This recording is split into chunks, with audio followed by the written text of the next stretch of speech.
Hi,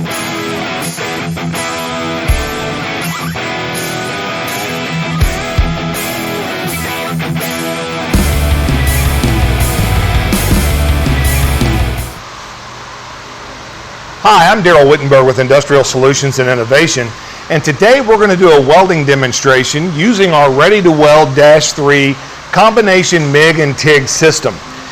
We're very fortunate in the fact that we have a system we're actually putting together in our shop or testing out before we deliver it to a client in St. Louis.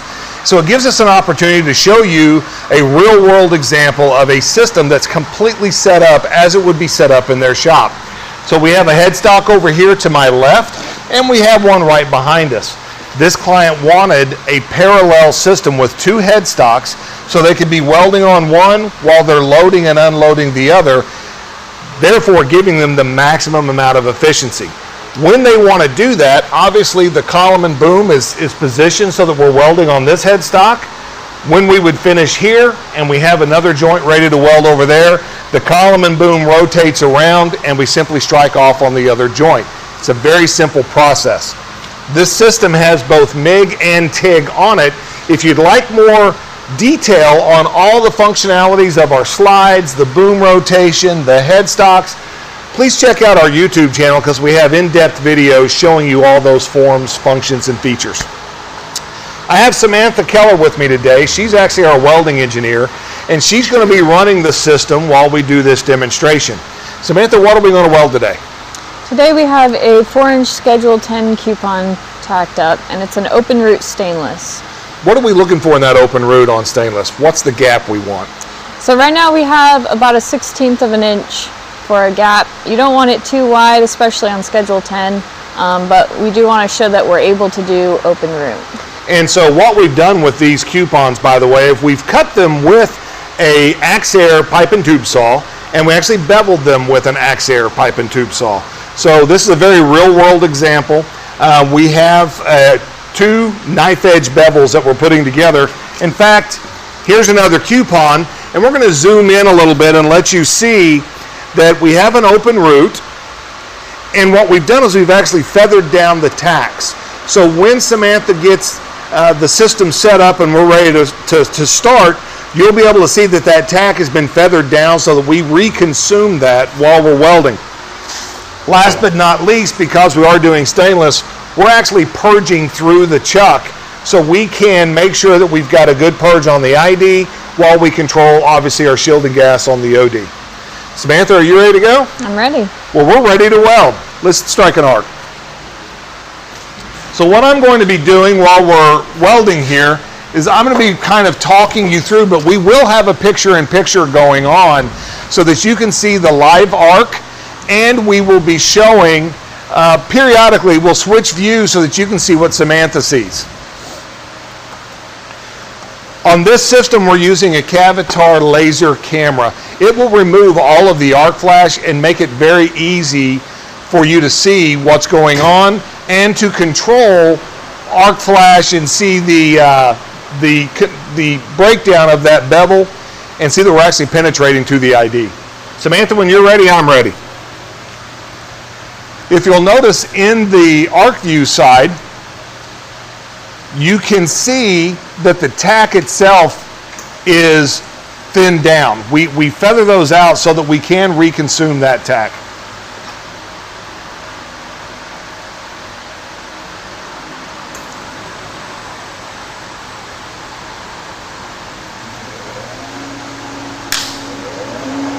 We're using high frequency start, and we're oscillating, and we're actually going to give you reinforcement on the ID and the OD in this weld in one pass. Now we have clients who ask, can we do a 2-pass weld? Well, of course we can, but for those clients that are allowed, a 1-pass weld will be more efficient. We don't have a camera on the inside, so you'll have to take my word for it, but we are breaking down the sidewall there. We're getting nice penetration on the ID. We're getting a very consistent penetration with reinforcement so that you have a nice reinforcement on the ID on that root pass, and then on the OD, we're just above flush as well.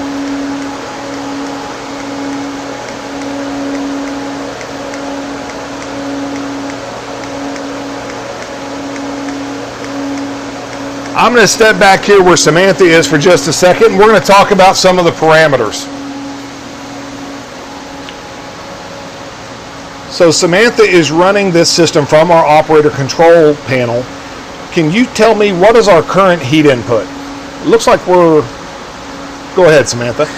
We're averaging about 16 or 17 kilojoules right now in our heat input. So we're welding really cool, which is obviously a benefit anytime we're welding stainless. We want to weld as cool as possible so we're not damaging that alloy. And it allows us the ability to really monitor that. Because we're pulsing, we're able to keep that heat input very low. ISI has a strong background in orbital technology, and so we approached all of our TIG welding as though we were orbitally welding. So if you're familiar with orbital welding, this would be very native to you as well. You can see that our gap width, as we're welding on this stainless, it closes up, it opens up a little bit. This is a real world scenario. You're never going to have perfect fits, but we do want to keep a consistency in the range of that fit. So on TIG, we want to be from a 16th to 3/32 in the gap if we're running a gap, or we want to be jammed up tight, as some of our clients will do it on the TIG side. We have some clients who run J-preps. We have others who will run V-preps with an open root, or they'll jam the V-preps up together. Any way that you want to do that, we can help you develop the procedure and the process so that you have consistency in your welding. Again, we're purging through the root, or through the ID, so that our root is nice and white on the inside as well. You can see it opening up a little bit there, but as you can see, Samantha's not having to make major changes. The system is built to be accepting of a joint configuration of this type.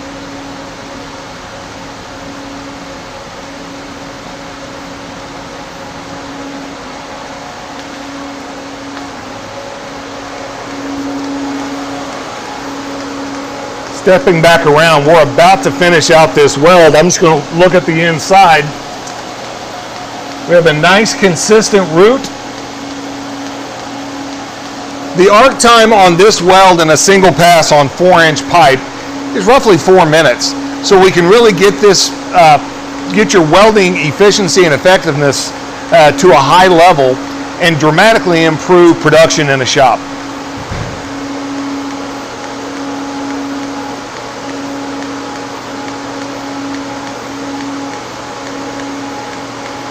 As I mentioned in one of our previous videos, we have a vertical slide here that's monitoring our arc gap through the voltage. And that ADC control allows us to work with the ovality that's inherent with pipe and fittings. So if we had had substantial ovality there, you would have actually been able to physically see how we go up and down to adjust for that ovality. So we're going to raise the torch just a little bit, and then we'll rotate that around. Again, we're just above flush. If you wanted more fill than that, we could add a second pass, but this gives us reinforcement ID and OD in one pass.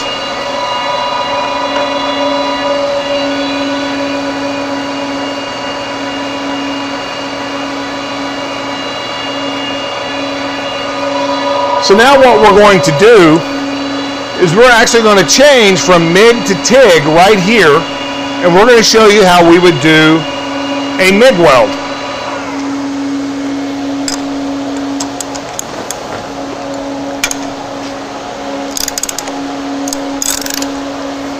So we're going to open up our gripper, pull off our purge cap,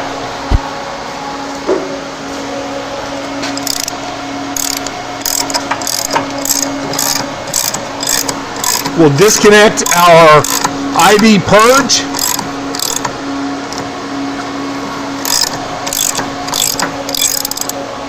And then I'm going to let Samantha go in and change the system so that we're set up for a 6-inch weld. We're just going to move our jaws back.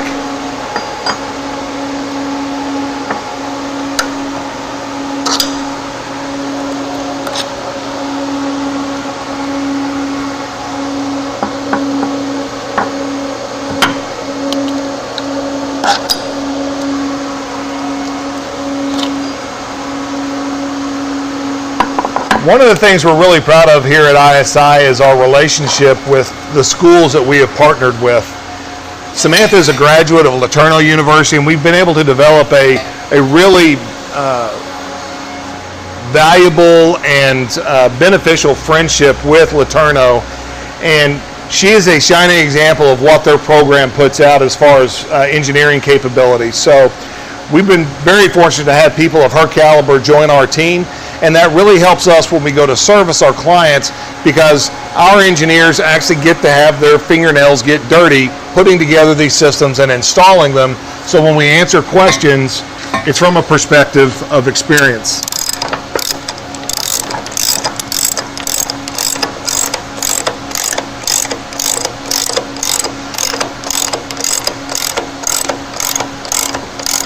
So then we're going to clamp on this. Now what we've got set up for this particular weld is a 6-inch schedule 40 open root, and we have about a 332 gap on this.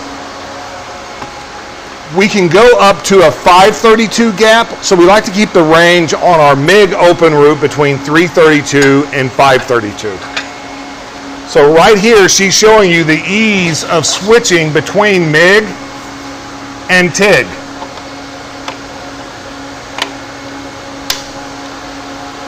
And that's really all there is to it.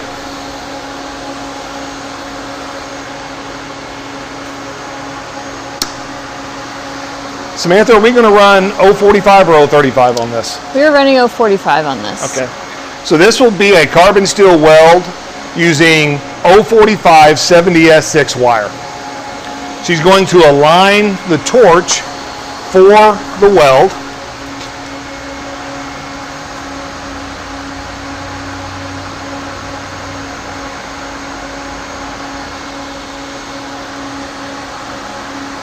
Now we always start on a tack.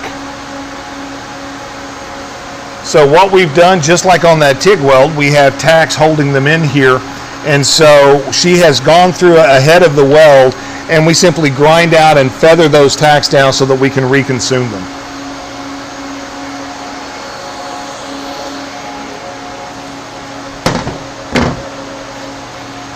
So we're going to be using two processes or two waveforms on this weld. Again, we're using a Phoenix 552XQ power supply. If you want more details on that, again, watch one of our other videos where we go into the Phoenix 552. But on that power supply, we have the ability to use a waveform called root arc. It is a modified short circuit. So that's what we're going to do the root with, and then we're going to switch over to a pulse spray mode to do our fill and cap. We do give you the option of stopping after the root to inspect or to weld continuous. In this case, can we weld continuous? Yes. So we're going to just go directly from the root pass to the fill and cap. That way, just for the sake of time, we can show you both functionalities. What's going to happen is we have a solenoid that holds the gas for the root pass. We're using 75-25 there, and then we will have a switch that happens automatically to the other solenoid for our MIG process, and that's where we're going to go to 90-10 for our pulse spray mode. The camera that we're using here is a Cavitar. It is cooled, and it allows us to go 100% duty cycle on that as well. Are we ready to weld, Samantha? Yes. Okay, we're ready to weld, so we're going to strike an arc. We're ready to strike an arc on this MIG coupon. Samantha, if you would, roll that around a little bit so we can show the open root that we've got. That should be good. We've feathered out that tack. You can bring it back around to where you were. And she can start on that tack, and now we know that we're going to consume it because you can see how she's feathered that down. So Samantha, when you're ready, I believe we're ready to weld. Okay, here we go.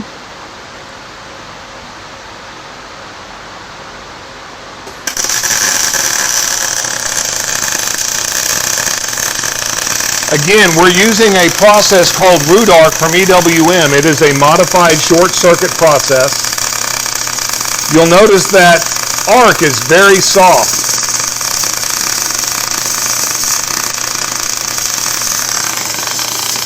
We're getting consistent penetration on the ID. And again, we're going to weld from root to cap on this without breaking the arc. It will switch over automatically. It will change gases and change waveforms whenever we get to that second pass. This will be a 2-pass weld.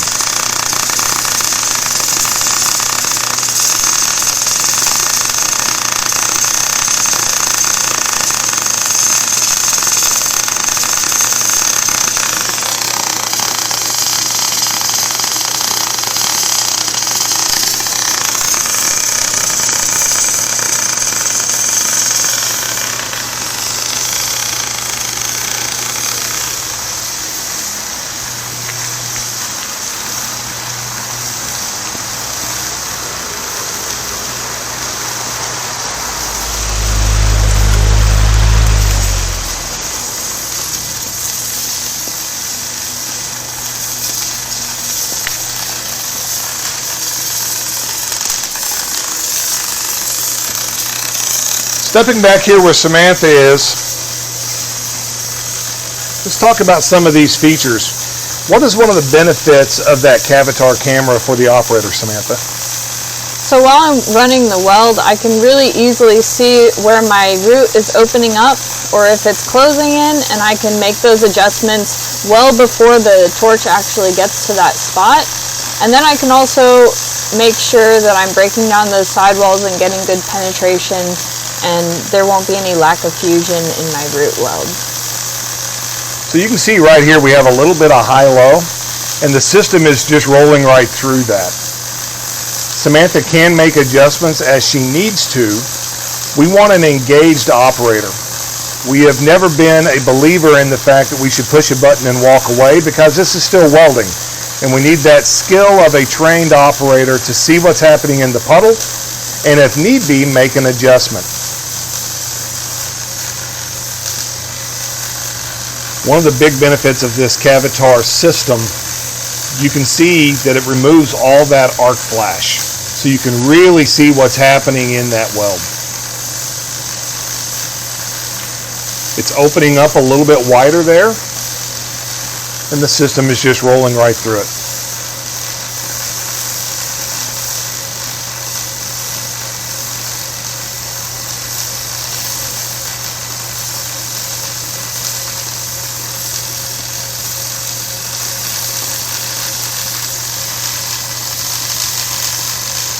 Our heat input right now is running just about 27 to 30 kilojoules. What we have noticed is that our heat input, when we compare either the TIG or the MIG to a manual process, the heat input is much more consistent, and we tend to weld substantially cooler.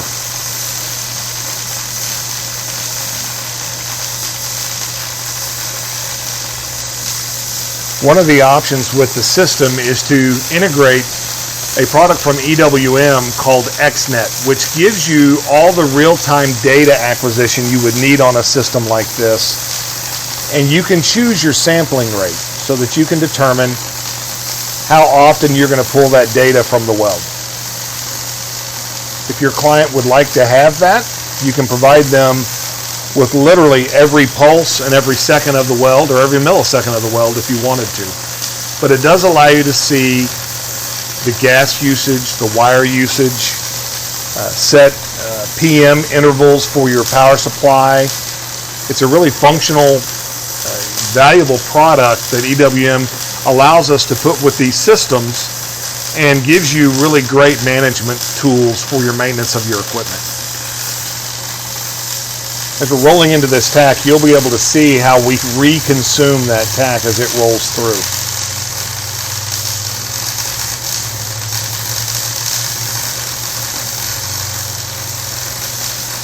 You can see that tack was completely reconsumed.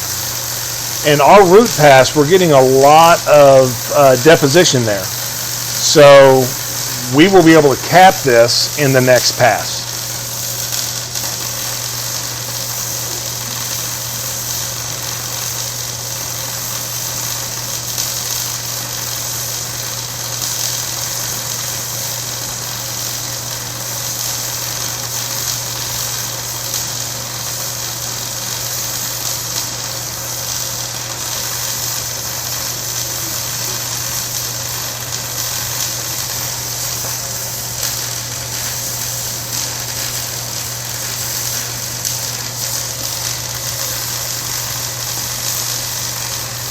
So we're about done with this route.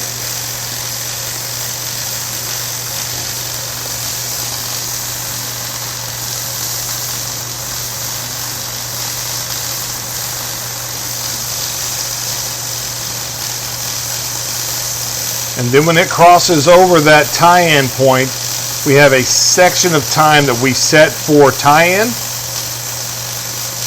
And then it's automatically going to step into our filling cap. And you'll see that arc dramatically increase in brilliance, and wire deposition steps up quite a bit as well.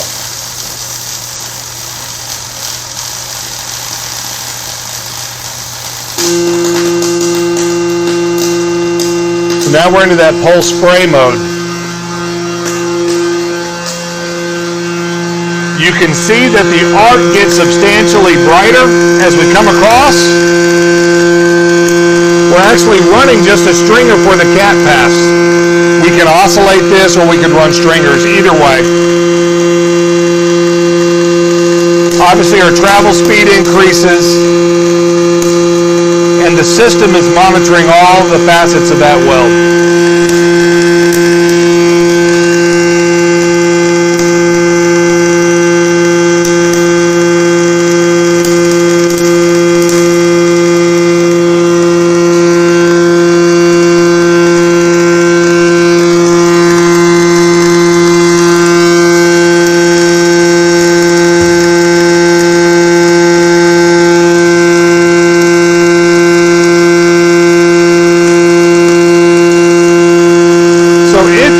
To run 035 on the route and then come back with 045, you would simply stop, swap out your torches, have another wire feeder on the system, and it would really be up to you how you want to run that. Or if we wanted to run a TIG route and then flux core as a fill-in cap, that would be the same thing. You would do all your routes, come back, swap out to your flux core torch, and you'd be done. Okay, there we have it. A root to cap stainless steel weld on 4-inch schedule 10 and a root to cap carbon steel weld on 6-inch schedule 40. That shows you the functionality of the ready to weld system and how easy it is to switch from MIG to TIG or TIG to MIG.